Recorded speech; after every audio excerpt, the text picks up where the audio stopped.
And if you are able to make a gift of any size in support of this programming, please do click the link. And we truly, truly appreciate your generosity and your consideration. Now, on to today's program. All of our programs are so special, and the story that you're going to hear today is no different. I'm so honored to welcome today's storytellers, Max and Hanne Liebmann. Love is not what you think of when hearing stories from the concentration camps, but at age 15, Hanne and Max met, and Hanne met Max, and she would become the love of his life. She was working at a concentration camp in Gurs alongside Max's mother, Jean. And I'm very excited to hear their incredible story. They have now celebrated 75 years of marriage. And please join me in wishing Max, who just celebrated his 99th birthday. Happy birthday, Max. Now, I'm going to turn this program over to Paul Kuttner, who is a French teacher and Holocaust researcher, who is going to be interviewing Max and Hanne today. Thank you, Paul. Thank you, Lisa. Good afternoon. I'm Paul Kuttner. I teach French at the District of Columbia International School in the nation's capital. And even though my virtual background would suggest that I am in Le Chambon, I'm actually speaking to you live from my house in Rockville, Maryland. Actually 2 weeks ago, we had Peter Grosz here. Peter Grosz gave us the overview of Le Chambon, of the story of Le Chambon, but in a way, there are multiple stories of Le Chambon. Approximately 3,500 Jews were hidden in Le Chambon, 5,000 total refugees. And so even though there is an overarching story of Le Chambon, every person who is there during the war has their own version of their story. And so that I'm really happy to welcome Hanne and Max Liebmann. We all have our heroes in our lives. I obviously have heroes in my lives who are related to me, but outside of my family, if I had to pick two people in my life who were my real life heroes, they are Hanne and Max Liebmann. And we will hear their story today. So Hanne was born in Karlsruhe in 1924, and Max was born in Mannheim in 1921. And I'll let you all do that math. And they are joining us today from their home in Queens. Hanne and Max, let me start by asking you what your childhood was like in Germany as Hitler came to power. Our childhood was very restricted. I do remember before Hitler came to power, the struggles in the street between the Nazis and socialists and communists and what have you. We lived next, or had also the business next to a newspaper, which was a socialist newspaper. There was daily street fights, shootings, flag burnings. We witnessed all of this, even so we were small children, right? We knew that was all wrong. And of course, by April 1, 1933, Hitler came to power. And maybe a few days before that, April 1st, 1933 was the pogrom against, or whatever you want to call it, against all Jewish businesses, with decals put on the show windows and Nazis standing in front of it and all that sort of thing. And I remember that day very well because I was not allowed to go out. And I was not allowed to go to the railroad station to pick up my cousin. I could very well have walked there. I knew exactly where to go, but I was not allowed to, okay? And things became worse as time went on. Gentile customers wouldn't come anymore. They were afraid, or very few of them. And so your livelihood became limited. The outside world was being closed down for us. If you wanted to go to a restaurant, there were signs on it, the Jews are not wanted here, okay? Even if you knew the owners for years, it didn't matter. Just for one thing, in 1938, maybe even 37, there were big department stores in Berlin, one of them being Tietz. You have to teach nursing home here in New York. These are the people who sponsored it. And came 5 o'clock or something like that. Loudspeaker went on that Jews have to leave the store. There was only about 2 hours where they could be in the store to buy. And then, of course, everybody knew when you walked out at 5 o'clock from the store that you were a Jew. Mm-hmm. Where you actually, I'm looking at your dates of when, obviously you were living in Germany, and I know the date of your deportation. You lived through Kristallnacht. Can you maybe tell us a little bit about your experience living through Kristallnacht? Kristallnacht, November 10, 1938. I went to school like every morning. Jewish school, because all Jewish children had been dumped out of public school, right? We had to create a school, a Jewish school, not a yeshiva, a regular school. And I went to school like every morning. And on my way, I saw the fire engine standing in front of the area where the Orthodox synagogue was. You couldn't see the building from the street, it was set back. And I couldn't figure out why the fire engine should be standing there. And I went to school and I came up in my classroom. We didn't have to walk 2 and 2 with someone going up. And I came into the room and I said, you know what, my friends, I can't figure out why the fire engines are standing in front of the Orthodox synagogue. And they looked at me with tears in their eyes and said, don't you know? I said, no, what? Our fathers have been arrested. They have been taken to concentration camps. Well, we were in school maybe an hour, something like that, maybe an hour and a half. All the male teachers, of course, did not come in because they had been arrested. So they were only the ladies. And I know today that it was difficult to be one of 2 teachers with 8 classes. So one of them came into the room and said, well, I want you to write an essay about your summer vacation. Well, what summer vacation? We couldn't go anywhere, right? Maybe deep into the woods to play ball or something like that, but we couldn't go to the zoo or we couldn't go, not anywhere. So I found this totally ridiculous. And I started to write a sentence or 2, and then I figured, this is idiotic. Closed my book and never wrote another word. Well, another half hour or so later, we were dismissed. On my way home, there was great upheaval in the street because we were on the main street of the city. And as I approached where we lived and had the business, there was next to us a Jewish store that dealt in Oriental carpeting. The windows had been smashed. Ink had been thrown over the Oriental rugs, making them worthless. And I go 2 steps further, or maybe 3, and here's my mother in the street, broom in hand, sweeping up the glass from our showcases, surrounded by people who found it very funny, right? And I approached my mother and said, I will do it. And she said, no, you go upstairs. She was afraid that something would happen to me. So this was a day that you cannot really describe what you felt, what was going on. It was a horrible day, absolutely horrible. My aunts, the 3 sisters of my mother, were in business equally, but there was something very funny.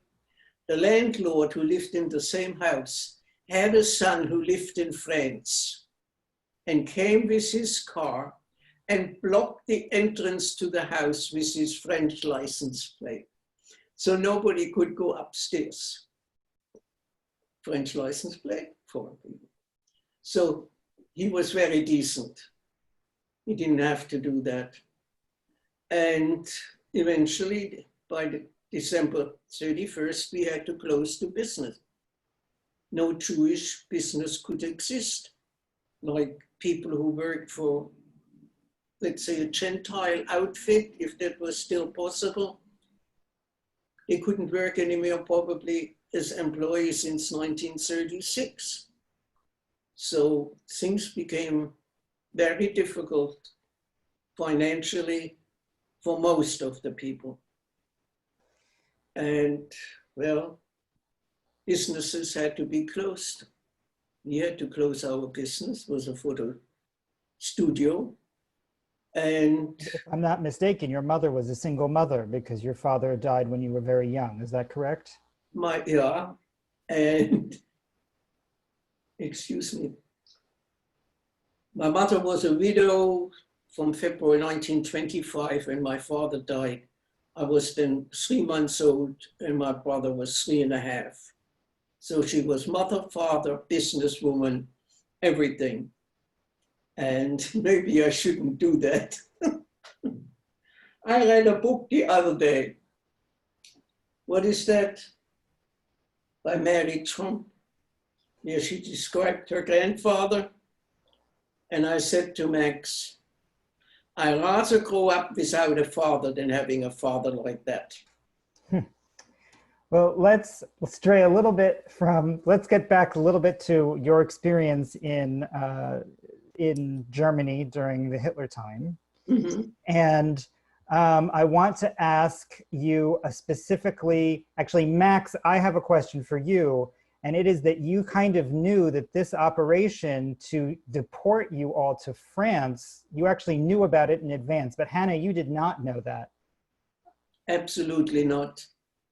That is to say, my mother went out that morning, the 22nd of October, to go shopping and met a cousin in the street. And he told her, we are going to be deported today. And she sort of said to him, you're crazy. But then she thought about it again and she went to the offices of the Jewish community and the doors were not only locked, they were sealed. So she said, must be right. And she came home and started to pack. Now, our family at the time, because of the economic situation, the 3 sisters of my mother moved in with us. We had a big apartment. My paternal grandmother lived with us. She was then 91 years old, younger than you. And my mother said, well, I think we start packing. So we got the suitcases and my mother started to pack for me and for herself. And by the way, my brother came here to this country in 1937. Okay. He also volunteered for the American Army and was killed in January of 1945. She started to pack and she did really well. I don't know, she kept her head together. And each of my aunts for themselves. And of course, I packed for grandmother. Grandmother said to me, down there in my closet is a box. And in there, in that box, are my shrouds. Please pack them. I said, no, I will not. We need clothes more importantly than shrouds. She might have been upset, but she didn't say anything. And eventually, the Gestapo, which was there all the time, and looked around the whole apartment, what they could possibly acquire once we are gone. We are taken downstairs, put on a police truck. Now these trucks had benches. It was to move the police from one place to another. And it was difficult because my grandmother's age, she could not get up on these little risers. So there was a whole bunch of people standing on the sidewalk watching this thing and laughing at an old woman. Eventually, a policeman gave her a push and got her up. We were taken to the railroad station. We were assembled in front of the railroad station. All the Jewish people living in Karlsruhe were there. Nobody was left behind. I believe it was for the whole region, 6,504 people were arrested in Operation Bürkel. Right, from the province of Baden, the Pfalz, and the Saar. So 6,000, you have the number right. And you're the only deportation that I know of that I have ever found that went west instead of east. That's correct. And so tell us a little bit, very quickly, what happened when the train arrived in France? I feel like there's a part of this story where the French authorities weren't even expecting this train. We were on the train for 3 days without food or water or anything. And when we arrived in Oloron-Saint-Marie, we were taken off the train, put on open trucks in pouring rain, and taken to Gurs. And here we were in a concentration camp. Now, if I remember correctly, Max, when the train stopped for a while, and you were the only person who could speak French, and you had a conversation with some authorities. Max, I don't recall this. he doesn't recall it. Okay, the one thing I do recall is that my grandmother was a French citizen. And because we lived now in her apartment, they were very careful that our apartment would not be touched. During Kristallnacht, he's talking about. Yeah. But to come back to Gurs. So let's get back to Gurs. Tell us a little bit about the conditions, the living conditions in Gurs. The living conditions were horrible. There were wooden barracks. The camp was divided into blocks from A to M. The lower letters had the males, men, and boys over 14, and the others were for the women. Now, there were about 25 barracks to a block, which was surrounded by many layers of barbed wire, obviously. And each barracks held about 60 people. We had about 30 inches of space for each person. We slept on the floor, wooden floor. Eventually, we were given straw, and many weeks later, maybe, we got some cotton sacks to put the straw into. So it made, quote, a mattress. What about the latrines? The what? The latrines, the toilets. If you come, you would, where Max couldn't remember, the train stopped in Lyon. Mm-hmm. And Max translated between the person who was elected to be the chief of the train, but he didn't speak French, so Max was the translator. And the French had no idea that we were coming. Mm-hmm. They were absolutely, what do you mean? Well, we're thrown out of Germany, here we are. They had no idea of what was happening. Mm-hmm. I don't know if the French government ever knew that they were blessed with 6,500 people. Let's get back to the conditions in Gurs.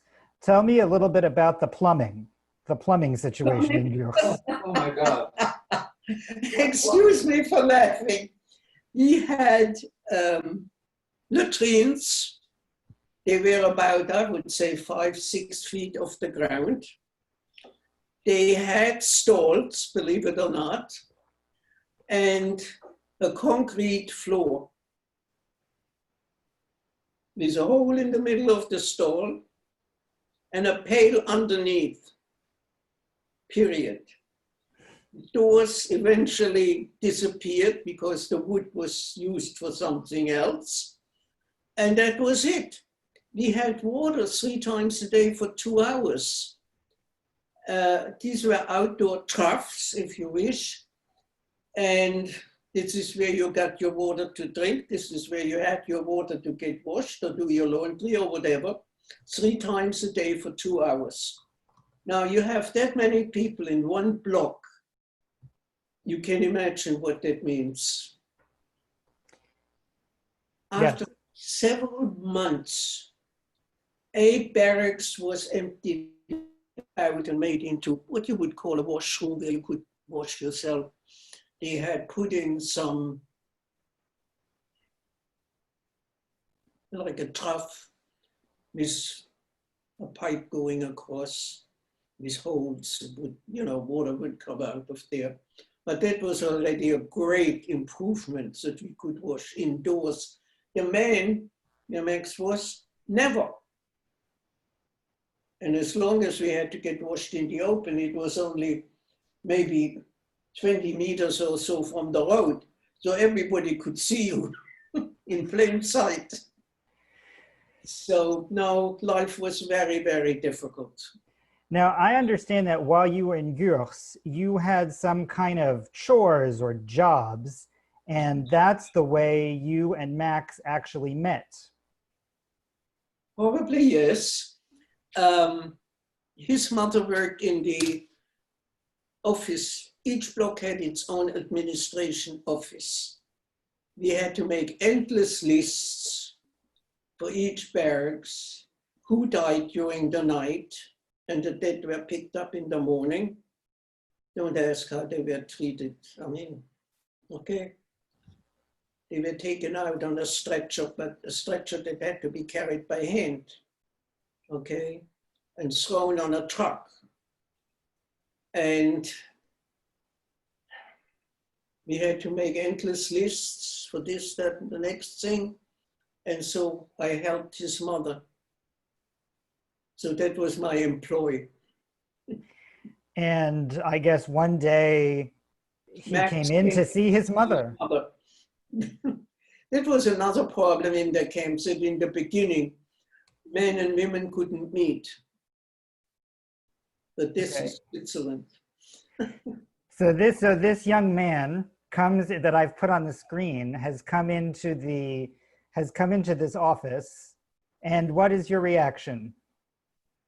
Well, I fell in love. What was the reaction? Anyway, the picture you showed is from Switzerland. Right. No, I know that picture. Is that from your wedding day or right after your wedding? But this picture is from Switzerland. Right. Before we were married. Okay. Yeah. And there was one thing that we did have in Gurs, is the Swiss Red Cross established, with great difficulty, I understand, a barracks where Schwester Elsbeth Kasser, the nurse, would be able to give out to the young people who were the most, most needy as far as health goes, a bowl of milk in the morning with some Ovaltine in it. I don't know if you know Ovaltine. It's a fortifying sort of thing. And maybe if she could find a slice of bread or a couple of olives or whatever. And you would go there maybe 4 or 5 weeks, and then another group would be going. She also gave out some food to the most, or let's say the worst cases of malnutrition for the adults. So this is where we met every morning. So there came a time when the Swiss Red Cross could officially transfer you out of Gurs and get you to other places. And they could transfer young people under the age, I believe it was 16. And you ended up in Le Chambon, and Max ended up in Talvilliers, if I'm correct. And then you And this was a terrible choice that the parents had to make because they were having to give up their children. There might be a chance of getting the children out, but not necessarily the adults. Both of your parents agreed to this. You ended up in different places, but you then both ended up in Le Chambon. And tell us how that happened. There was something that happened with Max in Talbier, and then you somehow got him to Le Chambon. I, together with 6 other young teenagers, came to Le Chambon, or were sent to Le Chambon, with the help of the OSE. It was a Jewish organization, okay, together with the Swiss Red Cross, blah, whatever. And yes, my mother was asked, would she let me go? And she said, yes. And she asked me, do you want to go? And I said, yes. Who wouldn't? And so the 7 of us left. Yes, I think it was the 7th of September, 1941. We came to Le Chambon, the most wonderful place on earth. Not as far as beautiful city or town, but what went on there. Max was, could leave the camp for a Jewish Boy Scout farm outside of Lyon. This was an Orthodox place. Not exactly what Max is. So he was there. They were supposed to do agriculture and this and that in preparation to go to Israel. Please, we speak of 1942, okay? So he was in the camp much longer than I. Almost a year longer. And so my understanding is that this Orthodox home didn't give him fake papers because he wasn't Orthodox enough. After, well, in August of end of July, beginning of August 1942, I went back to the camp to see my mother because she had been very ill. And so I went, and the camp was under lockdown. And so we had a conversation, maybe 100 meters apart or whatever, shouted. And then someone told me that deportations would start, and that was August the 6th. And somehow the organizations like the OSE and the Swiss Red Cross had arranged for me that I could be at the freight yards. So I went, I spent the night in the street, so I would be there early, and they let me in. I was the only civilian person on the freight yards. And now there is this train with boxcars and people inside, but where's my mother? So I was leaning up against one of the warehouses there, and French police came over to me, asked me, what are you doing here? I explained it. And I said, I'm looking for my mother. And he said, well, what's her name? And I gave him my mother's name, and he came back and said, your mother's in such and such a car. Excuse me. So I saw my mother maybe half an hour, something like that, maybe a little more.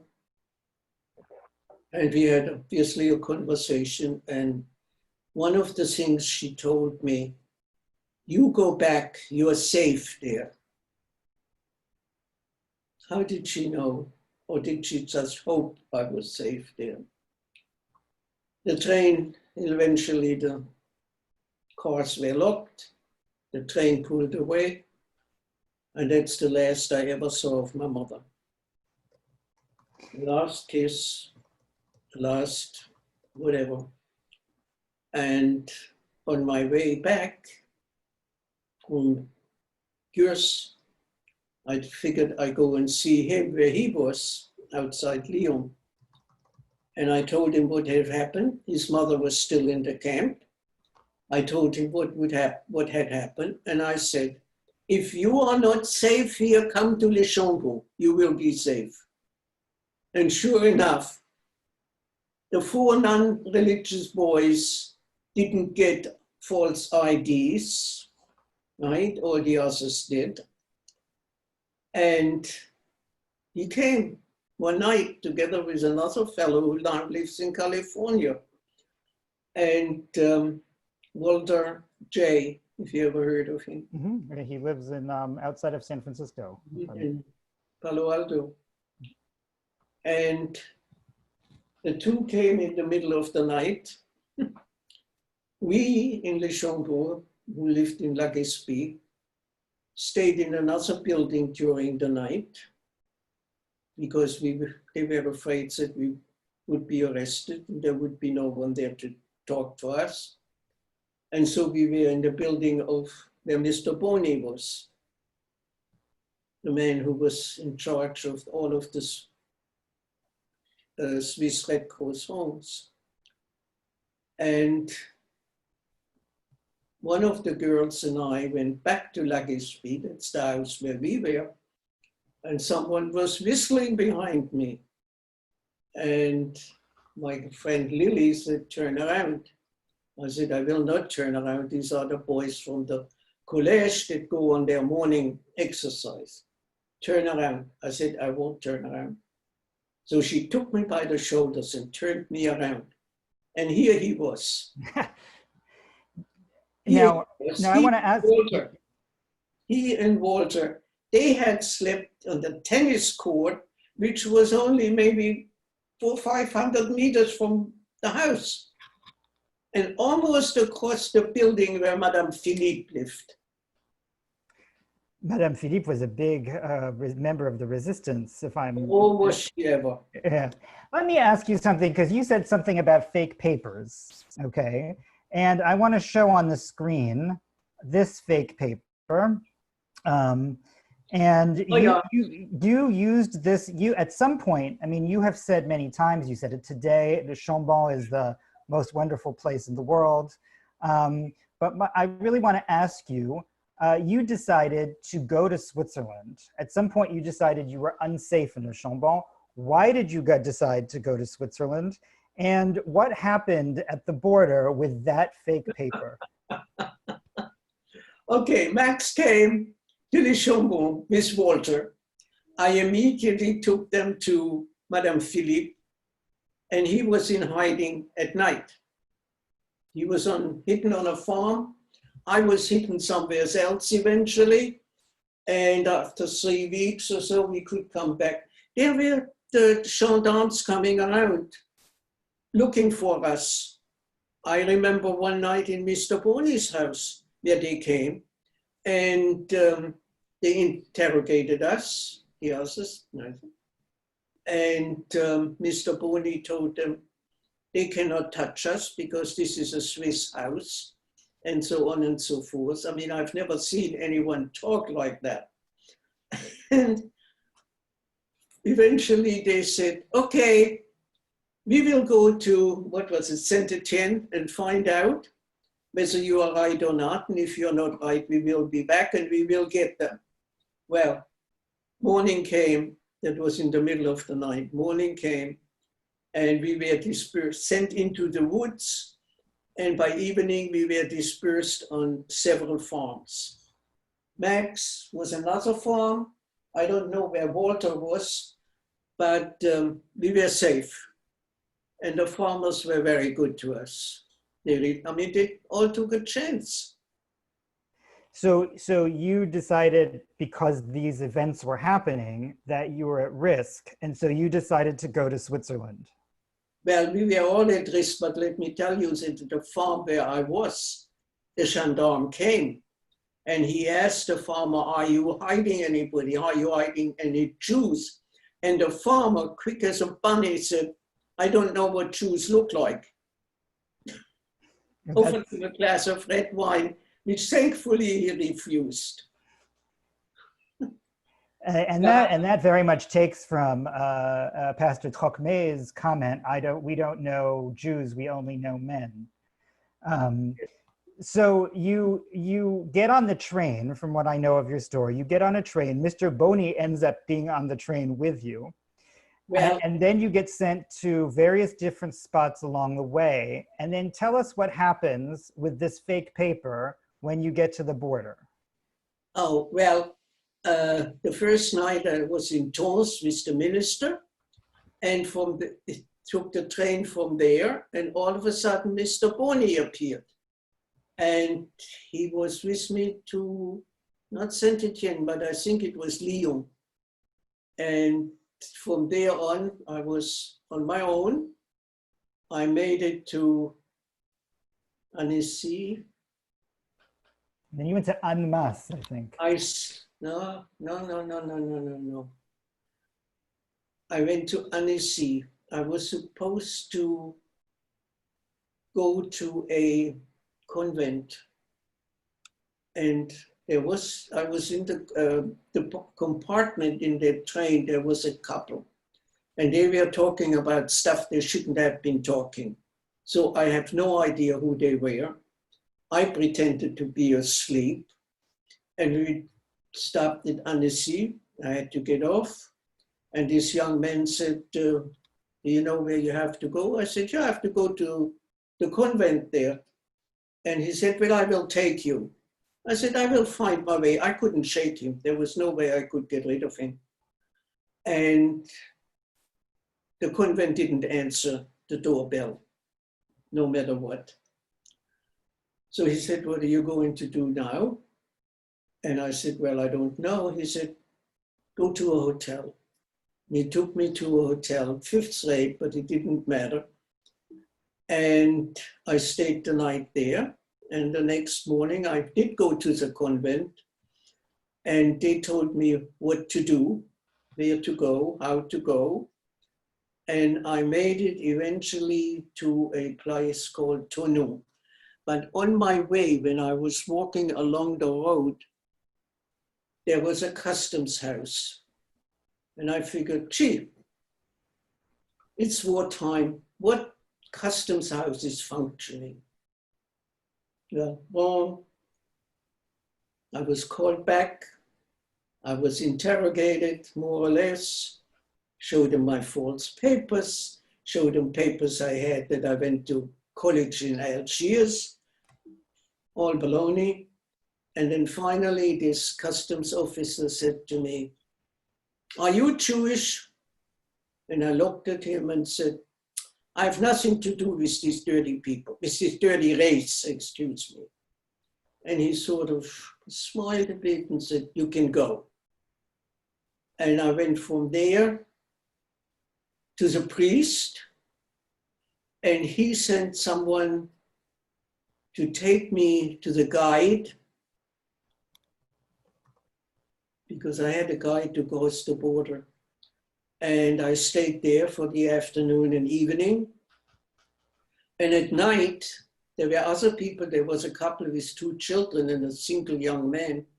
He took us across the border, which there is actually what you call? A river? A stream? Yeah, it's not as wide as a river, but water. Right.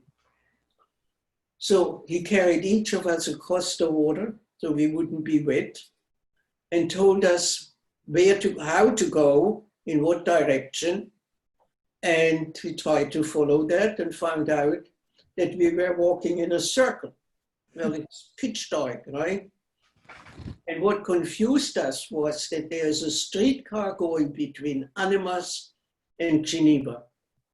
And you know, with the streetcars, with the overhead electricity, there are sparks, and they confused us. So on our second attempt, we made it. We got to the streetcar, we paid our fare. The guide had given us some Swiss money to pay for the streetcar, and told us where to get off, and someone would be waiting for us there. And sure enough, it worked.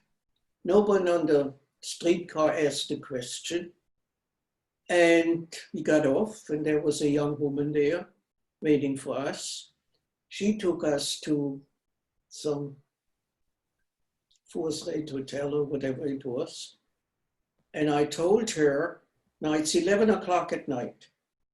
I told her that she should please call my aunt. It's 11 o'clock at night. I said, never mind 11 o'clock at night, call my aunt. She's an insomniac. She'd be awake. And she did. And my aunt came the next morning to pick me up. So then. And your aunt, so your aunt was legally living in Switzerland, and now. Well, she was married in Switzerland since 1902, I think, something like that. She was married to a Swiss. The only thing, she didn't speak a perfect Swiss German. Okay, I'm looking at the time, and I know that we have many questions from our audience, so I'm going to switch over to Serena. But one thing before I do that, I want to just put this, I'm going to take 15 seconds. I want to put this image back on the screen. This image is also an image that is used in the documentary, The Weapons of the Spirit, which is by Pierre Sauvage, and it is happens to be re-released today. And so if anybody is interested in it, I have just put in the chat box, a link to get access to it, and it's being re-released today, September 13th. Off to you, Serena. Hello, everyone. My name is Serena Ahmed, and I'm program coordinator with the Holocaust Center. I want to express how absolutely grateful we are to gather virtually with you all, friends from across the globe, in this chance to listen and to learn from Hanne and Max. It's an absolute blessing. And as Paul has explained, I've been watching the chat to gather questions that you all have been writing in. And I want you both to know, Hanne and Max, the chat was not only full of questions, but also beautiful comments of gratitude and appreciation to you both. And so first, if I may, very quickly, I just want to read a comment from Harriet Seppenwall. Hanne and Max retain their ability to convey their experiences in such a clear and compelling way. And despite everything, their sense of humor and sense of irony, clearly, as we see them together, everyone can see that their love and respect for each other remains an inspiration for us. Thank you so much, Hanne and Max. And so now I'll hop in with asking a few questions from the audience today. One question was, if you knew now, would you have acted differently when you first heard about the deportation? Could you have escaped? Could I have acted differently? I don't know. Yeah. I don't know. Staying in France certainly was, look, Chambon was as safe a place as there could have been, or was, right? They're talking about when he was still living in Germany. In Germany? Mm-hmm. What was the question? If you knew that then what you know now, would you have done anything differently? Could you have escaped the deportation of October the 22nd, 1940? No. I was not selected for the Kindertransport. And no, we couldn't have. Thank you, Hanne. We'll jump right in so that way we hear from you both as much as possible. This question comes from Romario de la Hoz, who asks, have you had any kind of encounter, interaction with any of the people who did you wrong, who harmed you? No. No. Thank you, Hanne. Look, I was not lucky to get to England in the Kindertransport. Going to America was extremely difficult. Yes, we had a number because you had to have numbers in order to, that was almost impossible because of a visa. this. To get a visa to come here, you needed an affidavit from someone. Then the State Department had to decide whether they will let you come or not. And before the consul could give you a visa, it was a very difficult situation. So could we have acted differently? Maybe one of my aunts could have gone to Italy where her husband was, but it's a separate story. And no. Thank you, Hanne. Thank you so much. Just remember that there was the grandmother of 91, right? What are you going to do? Abandon the woman? You couldn't do that. Thank you. And Harriet Seppenwall actually just chimed in with a question that I want to ask now. How and when did you both reunite? How did you, Hanne, and Max reunite, and when? Did someone help me with that question? When did you and Daddy get together in Switzerland? Oh, my husband went to Switzerland, what, in 42?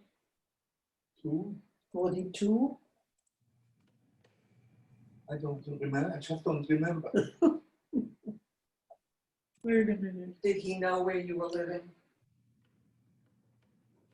He went to Switzerland and we exchanged letters because the mail did work between Switzerland and France. And so I knew exactly where he was. And when I came into Switzerland, I immediately let him know where I was. Thank you. I'm trying to, there's another question that just came in, which I thought was really important to ask. This is from Claire. Claire is asking, what is one message you wish we would give to our own children in our families? One message about behaviors or goals in life. What are our goals in life? What's your message? Yeah. What do you hope people will take away after today? What people should take away is what a dictatorship will do to people, and we experienced it, and God forbid we should experience it again.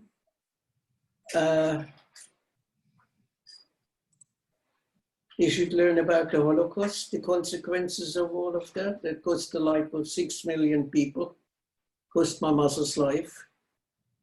And I think it's very important that it be taught. I know that in New York, it is in the schools, in the curriculum, and I do speak in schools upon demand. And young people usually listen very carefully, I must say that. I give them credit for that. But I don't know. That's beautiful. Thank you so much, Hanne. And this question was from Barb. What do you Yes. say? I said you have to learn to question everything and not accept what doesn't make sense. Oh, you heard my daughter. She answered for me. Thank you, Evelyn. Thank you both. And this next question is from Barb, who is asking if either of you, Hanne or Max, are religious. With the new year upon us, Rosh Hashanah next week, she's asking if either of you are religious. Are we religious? No. Thank you. Thank you so much. Why? But that would offend people who might listen or watch that thing. You weren't religious before. Well, not in the sense of Orthodox, but holidays were observed. I went to synagogue. No, not Orthodox, certainly not, but very liberal. Thank you. And a question from a woman named Felicia. She is asking, did you ever go back and visit Germany? And what was that like for you? No. Simple no. Thank you. Thank you. Why not?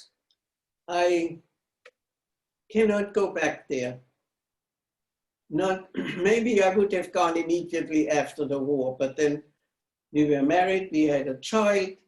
I would not chance it, okay?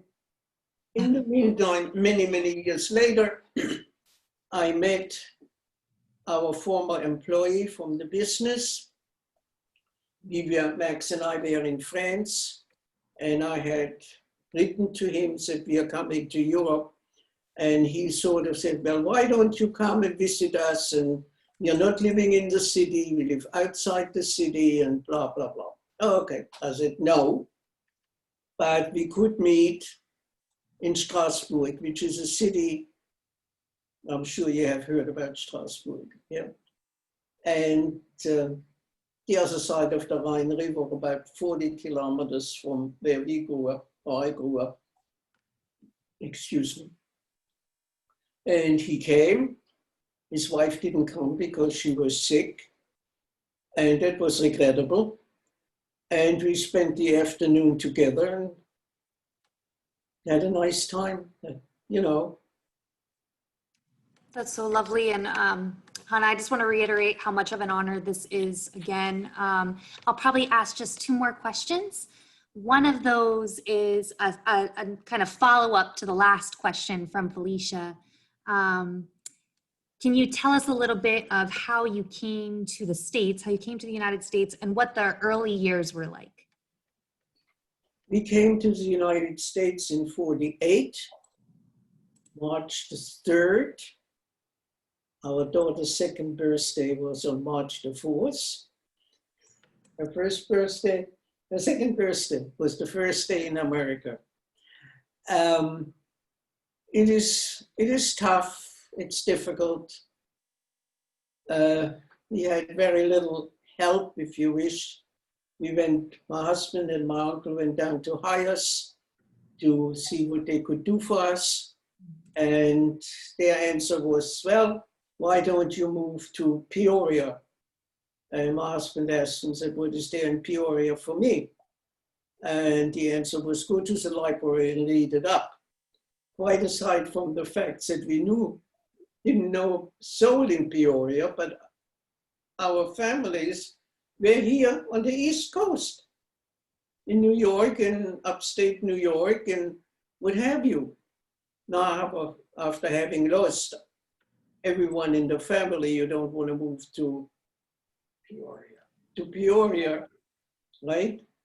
So the first couple of weeks we lived in the Stephen Weiss home, and then we were moved or had to move to the Hotel Marseille, which was a refugee hotel on Broadway and 106th Street or something like that. That's right.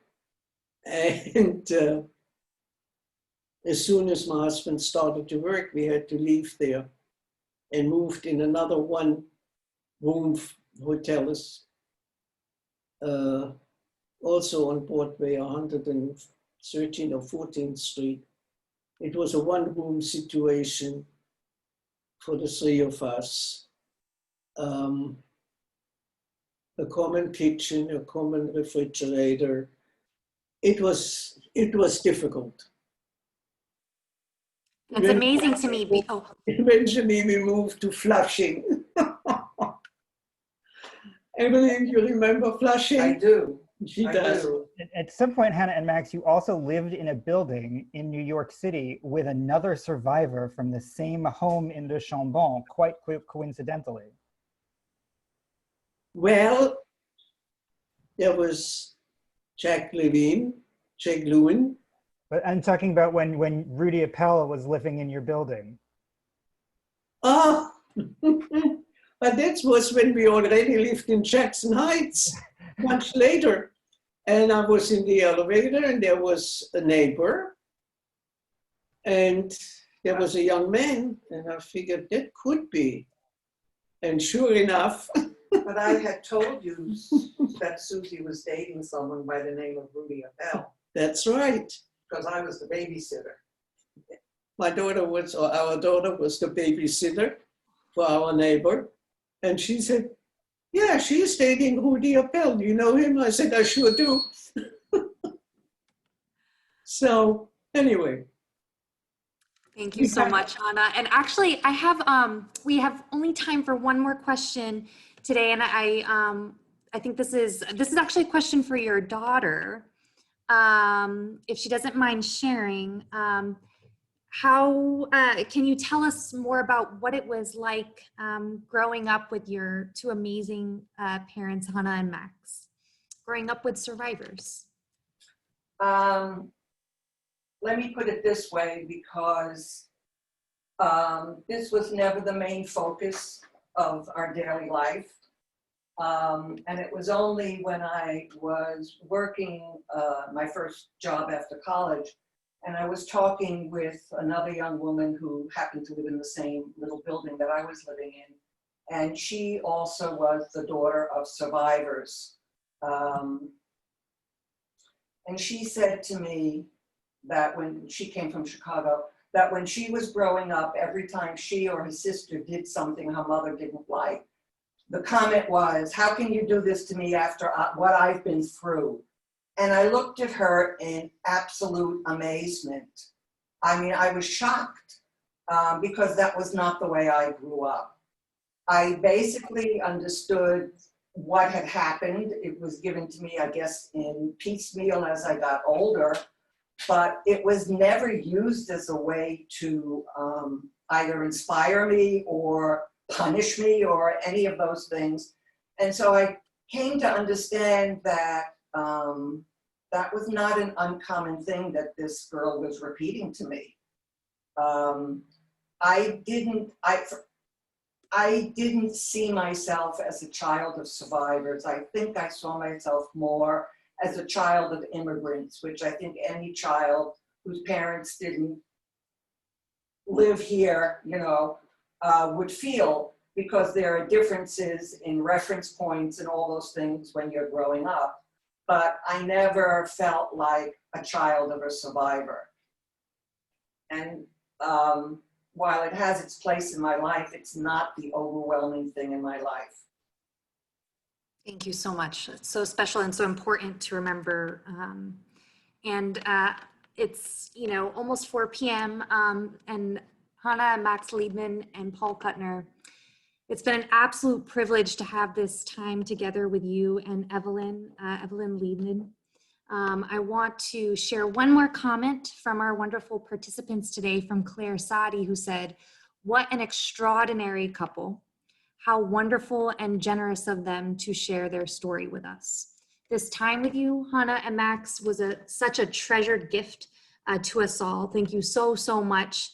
And thank you to our audience always for being with us and for writing such meaningful questions and dialogues and comments into the chat. In conclusion of our event today, I have a few important reminders or just new announcements for those joining us for the first time. Please know that the recording of this event will be uploaded to our website shortly, so you can share this program with any of your family, friends, colleagues who missed this discussion to watch it at their leisure. And after today, you'll also receive an email with a link to take a short survey where you can provide your feedback. And if you may please take just a few moments, we greatly appreciate your insight into how we can improve all of our future programs. And lastly, I want to make sure everyone here knows about our next event, which is actually tomorrow, September 14th, from noon to 1 p.m. This program is actually part of a series called Strategies for Action, and it's called Building Emotional Bravery, this particular session. And it's going to be led by Jenny Susser, who holds a PhD in clinical health psychology. This is a really important segment because Dr. Susser will be helping us identify how our fears can play into our actions and reactions, and how we can be more emotionally resilient when we engage in really, really difficult conversations, especially ones on systemic anti-Semitism and racism. So if you can join us, again, tomorrow, noon to 1 p.m., and the links are being posted by my wonderful colleagues in the chat for you to register, and we hope to see you all there. On behalf of the Holocaust Center, thank you all so, so much for always being with us, and please stay safe. Have a wonderful rest of your day. Thank you, Hanne, Max, and Paul again. Thank you so much.